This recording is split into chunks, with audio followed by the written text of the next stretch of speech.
Broadcasting from the business capital of the world, this is the Podcast Business News Network. Okay, everybody, welcome back. And I am joined by Brandon Fuller. Hey, Brandon, you are an expert in acupuncture, and you're the owner of Absolute Acupuncture and Stress Relief that's down in Sarasota, Florida. First of all, got to ask how you're holding up. How's your community down there in Florida? I all I see is the news. I don't know how far you were, but tell us. Well, it was pretty rough. You know, my poor neighbor had a big old oak tree fall on her house, and so even though Sarasota seems to be getting back together, there was still quite a lot of damage here in Sarasota, and then everybody further south, it's pretty horrible if you've seen the news. Yeah, yeah. Yeah. Now, did you have to evacuate? I did not. I did not. I was just outside an evacuation zone, so I was good. I just hunkered down and hope for the best type thing. Oh, I'm glad you and everybody's safe. Thank God. Yeah. Um, but what was the hardest part of getting through it? I mean, was it like real windy? Was there thunder? Uh, we've only had one or two hurricanes here, so I don't know too much about it. Yeah, it's more the wind that kind of scares you. There's not much. I didn't see much thunder or lightning or it, but the wind, the wind brings a lot of things with it, and so that you can hear branches and whatnot hit the house, and you're going, oh, hopefully things are okay. Then hopefully that one didn't go through, and Right, right. yeah. And how long was the office closed for? Um, I I will say I tend to be a bit of a workaholic, No, so nice. I came in the next day to see if anybody needed help and whatnot, and I Oh, did have a few patients say, I just need somewhere to sit for a bit and just be quiet because it was rough. It was pretty bad. wow, wow. So, so that if that doesn't say the trust that you generate Yeah, for what you do with your clients, it's got right. to be a real um, a, a real steady thing, and people feel comfortable around you, I guess. Yeah. They do. I hear a lot, just like any doctor. They come in and they tell you some of the worst things that have ever happened to them, and so you build that trust and you build that understanding that this is a safe place for people to come when they need help. Wow, what a tribute to you and your staff that after something huge like a hurricane that they first place that they want to go to is Yeah, to find a safe place is your yeah. office. Thank you. I appreciate that. Wow. Wow. So if you haven't heard Brandon Fuller's show, um he has told us a lot about acupuncture and cupping, which is something that we'll get into in a little bit. But if you can, kind of just give us the kind of the um, reiterating of the is it the art or the modality of acupuncture? What would you say it is? It's I would say it's both of those. Okay, Because any type of medicine really is kind of an art, right? yeah, You have to understand the nuances of every little thing. So, with acupuncture, we use needles, but they're what's called filiform needles. They're real tiny. Most patients don't even notice them. But it's the art of where am I going to place these to help my patient get better, and mm, and same thing with cupping. You have to know about the body and how it reacts to certain issues and certain diseases so that you can apply the cups to where they need to be. and again, for people who don't know, the cupping is it mostly for sore muscles? Is it for muscles mostly? Can you go over that again and what that is? Sure. So cupping's an ancient form. It was originally used for um, removing, I'll say, pus from injuries and infections from injuries. So it would suck all of the bad stuff out. Over the thousands of years, it has now become more for soft tissue injuries, so muscle aches and things of that nature. But we also can use it for if somebody has a common cold. Because if you know when you get sick, you kind of your back aches a little bit and Yeah. things of that nature. So the cupping actually helps to open everything up and get things moving.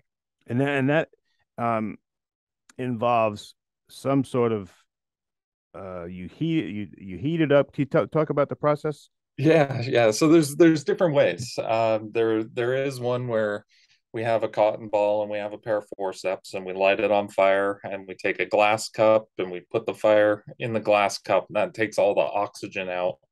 And then when we place it on the body, it creates that vacuum. Then there's plastic ones that have a little pump handle, so we can just place it on and pump all the air out. Or there's newer ones that sometimes you can find them on Amazon, where they're rubber and you just put them on the back and you press the middle down and it pushes all the air out and then it tries to come back and it kind of creates a suction there. Wow. And what does it feel like for someone who's never had it done before? Is it painful? Is it like a does it feel like a massage? What does it feel like? Yeah, so it's very similar to like a deep tissue massage, but more if rather than somebody pushing down, they're kind of pulling up. Okay. So it's this deep feeling, but it's a pulling feeling rather than a pushing feeling. And does it feel like you're getting heat in there? Does do people feel the heat Just sensation? sometimes they'll get that heat sensation, and generally, so with cupping, what occurs is we call it micro traumas. So it creates this micro trauma and then creates a new vasculature underneath the skin and through the muscles, allowing for things to heal a bit more quickly. So cupping becomes this kind of we're going to create a little bit of trauma to help heal, and that's kind of where you see the bruises. Like if you've ever seen the Michael Phelps when he was in the Yeah. Olympics and all Yeah. of that, he had the marks on him. Hmm. That's just that micro trauma occurring. Okay. And another thing that you do over there at the clinic, would you call it a clinic or would you call Yeah, it? Yeah. Okay. yeah, yeah. Um, Another thing that you do is you do work with Chinese herbs, and you'll do injections. Tell me about that. So with Chinese herbs, they're they're herbs that help with a variety of different things. Sometimes it's somebody just wants to maintain health. So we have an herbal formula that just helps to keep you feeling good and physically strong.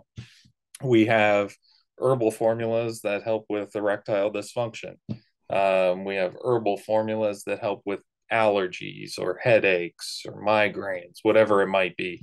So the herbal formulas are great. They work in conjunction with the acupuncture. They work really well. They help just keep the body healthy or fix or sometimes fix problems that patients might have dealt with for a long time. Uh, Uh, Go ahead. I'm sorry. Oh, sorry. As far as the injections go, they're kind of like if you injure yourself and you need to amp up the healing process. So, a lot of times I have patients who come in and they're getting ready for a big competition or something like that, or they go, I injured myself, I fell off the ladder, but I've got to get back to work. Can you get me fixed up pretty quickly? So they're kind of like acupuncture on steroids, if you will, right? They get the body healing a bit more quickly and get you fixed up and ready for things. Gotcha. And do you use a tincture?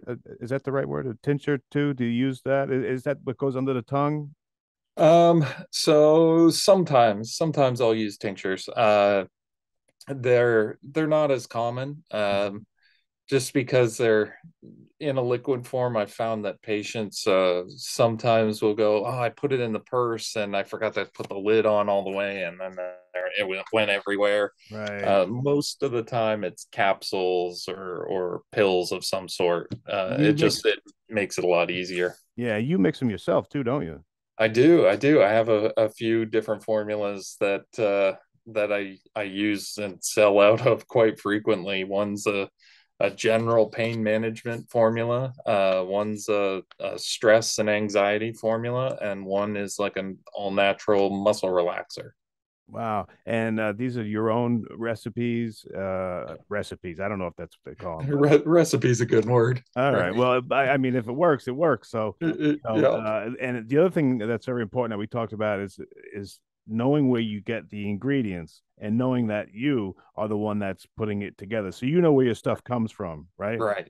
Yeah. That is a huge thing for, especially for me. I don't want to order something and go, I have no idea where this came from, what it's got. So all the herbs that I buy for the formulas I make are tested by an outside source of the company that I buy from. So they produce all their herbs and then they go, we're sending this batch for outside testing, this batch and this batch. So that way I know, okay, there's no chemicals in it. There's nothing outside of the regular that people shouldn't be having.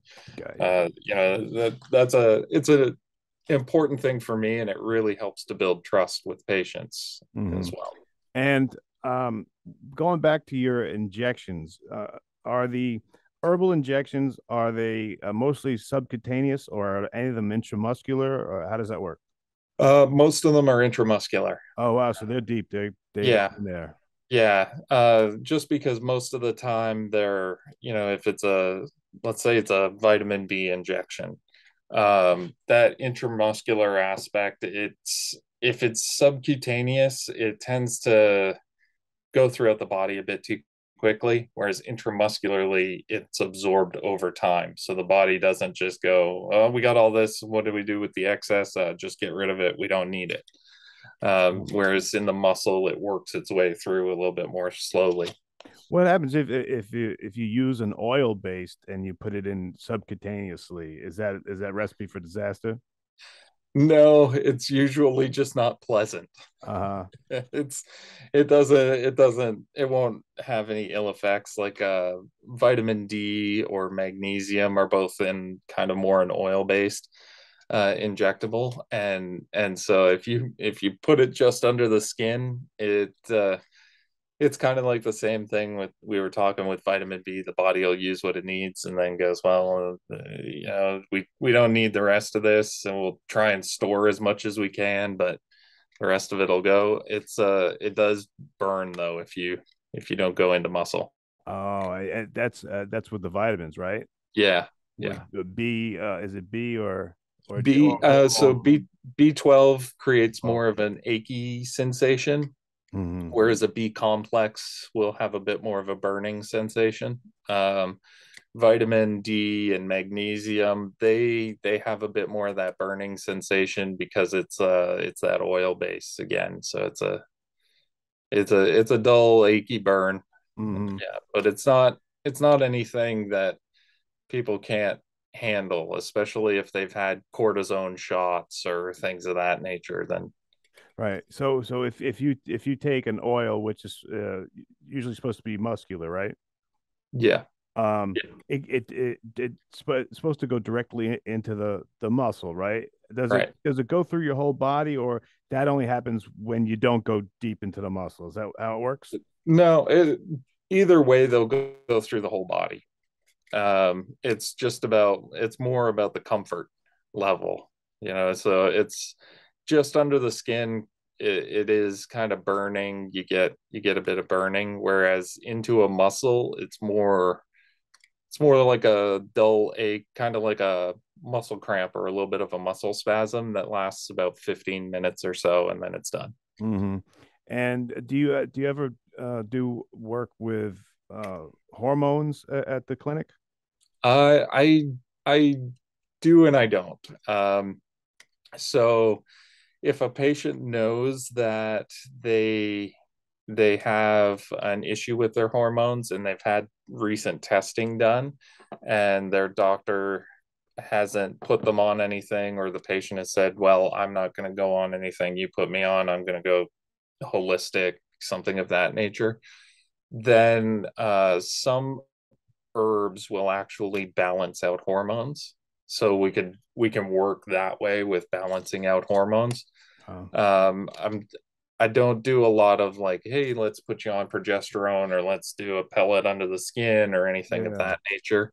But in the state of Florida, I can prescribe different hormones because they are all natural. So I can, if there's something way off, we'll go, well, we need to put you on this, but let's do it for a week or two, and then we'll switch you over to Chinese herbs, and that should balance everything out. Got it. Got it. All right. Let me see what the audience has to say. Mr. Producer, what do you got for me over there, buddy? All right, we have Jared in Houston wants to know, do you recommend acupuncture to help with carpal tunnel? 20 years of PlayStation is catching up to me. Good one. uh, Absolutely, absolutely. I treat a lot of carpal tunnel patients actually with acupuncture. It's quite common. So will the needles go right in the wrists? It will actually. It'll go kind of around the wrist. Would we generally do an orthopedic evaluation first to confirm that it's carpal tunnel, and then after that, acupuncture. There will be some around the wrist. There will be some in other areas to help soothe the nerves. But it works phenomenally well. Wow, interesting. All right, good one. What do you got, Mr. Producer? We have Michelle in Tampa wants to know, how do I know if I found a good acupuncture clinic? Well, that's actually a really good question. Um, so it's really dependent on the patient. So if you were to go to any general primary care physician and you just don't vibe with them, Yeah. uh, that's probably not the right acupuncturist for you. You want to have a good rapport with your doctor or with your acupuncturist or whatever it might be. You want to be able to tell them about the hard things that are going on in your life so that they can better help you. Hmm. So if you find that you're hesitant and you're like, oh, I don't know if this person is a good one, um, generally those with more experience are a little bit easier to open up to, but not always. I've had interns in my office where some of my patients actually felt more comfortable with the interns, and that's okay. Wow. It's an okay thing. We don't all jive with each other. So for people's first time at an acupuncturist, what are some good questions to ask, and what should they be looking for to find that comfortable person that they can Um, trust? Like, a day after a hurricane, I'm going to go to the office because I feel safe there. right, right. So generally, the big questions that get asked if they haven't looked online and gotten to know the doctor before they get in there is the one that I commonly get is, how long have you been doing this? And so for me, I go, well, it's 17 years if you include like residency, the equivalent to residency for acupuncturists. That tends to help break the ice for patients. Hmm. Um, Asking kind of certain questions, the ones that get us, but they are pretty good, is uh, have you treated this situation before? So a lot of times, I'll get back pain patients and they'll go, have you ever treated something like this before? And I go, yes, for many years I've Right, done right. this, Yeah. uh, but it's a good question. It's an honest question. Asking how often they should come is also a very important question. Uh, there are a few rule of thumbs, and this will be good for the audience who's kind of going out there Yeah. Um, Anytime there's pain, generally the minimal that I will say to a patient if they have pain is twice a week for 5 weeks. That's the minimum about kind of treatment. Um, if it's acute and we are capable of getting you in every day, if we can get you in every day for a week, that's fantastic. Usually by the end of the week, you're pain free, you're good to go. But if you've had pain for 20, 30 years and a doctor goes, I want to see you once a week for the next 37 weeks, probably not a good idea for Right. that one. Generally, it's the recommendation is easily twice a week, sometimes 3 times a week, depending on severity. I see. And at the clinic, have you ever used massage along with acupuncture? Is that good, or do you send people to massages? Do they the two go together? They go together remarkably well. Really? So I will do a little bit of massage. It's a Chinese version of massage, so it's called Tui Na, and it's similar to massage and physical therapy kind of. It's not quite physical therapy, but there's a lot of stretching and movements that you might not get with a massage therapist. Mm-hmm. A little bit more vigorous. So it's more of this like medical, let's stretch this area, let's work this area. It's a bit more intense. If I know somebody could benefit more from a lighter touch, I then refer out to a massage therapist and I go, okay, you would do a lot better with somebody who's not going to be as vigorous as I am Yeah. with this kind of stretching and massage. Let's get you to see this massage therapist. They'll fix you. Okay.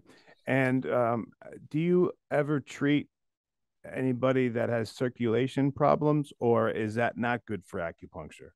Circulation problems are one of our go-to Oh, things. really? Okay. So acupuncture actually increases circulation in the body.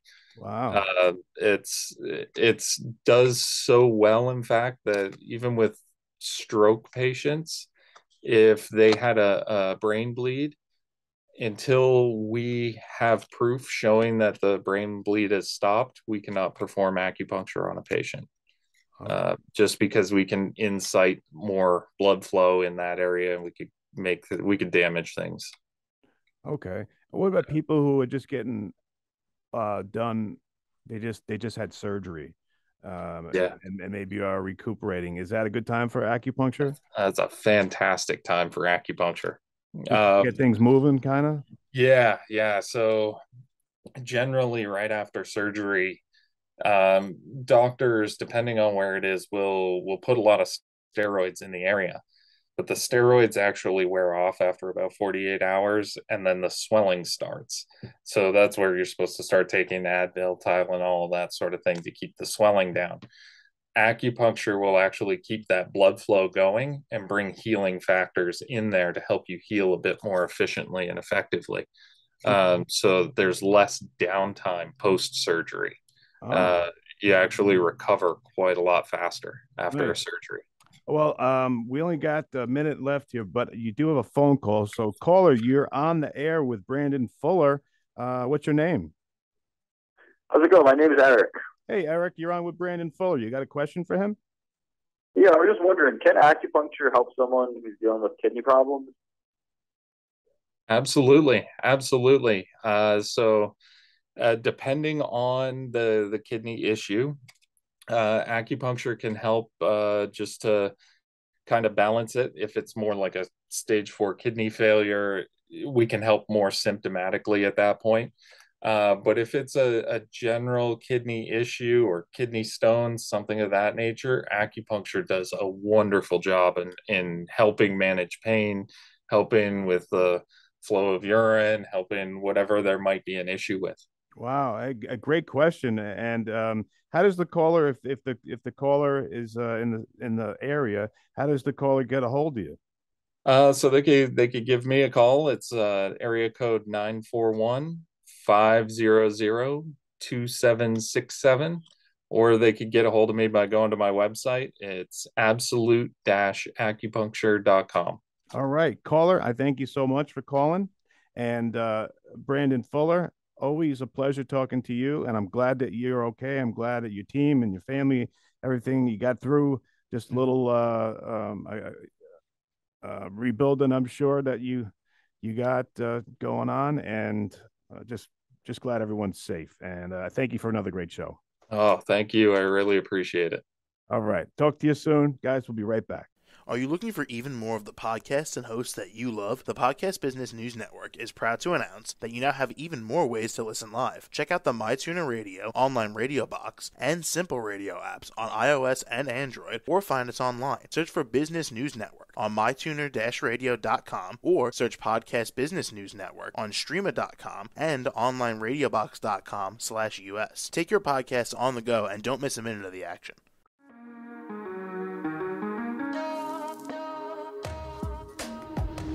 Broadcasting from the business capital of the world, this is the Podcast Business News Network. For nearly 2,000 severely injured veterans, everyday life has become filled with barriers. Day-to-day simple tasks can become pretty daunting. I have to carry my chair up 2 flights of steps or have somebody do it for me. What scares me the most is just the falling. When I'm struggling with my house, I think, to have that one great barrier just knocked down, I mean, it's crucial. Home for Our Troops is a wonderful nonprofit that builds a mortgage-free, fully adaptive, handicap-accessible house. And there's no catch. It'll be our very first home that we've ever owned. This is a game changer. This is where your life begins again. We need you to join us in completing this important mission. Please visit hfotusa.org and help build homes and rebuild lives. Because of you, everything's going to be okay.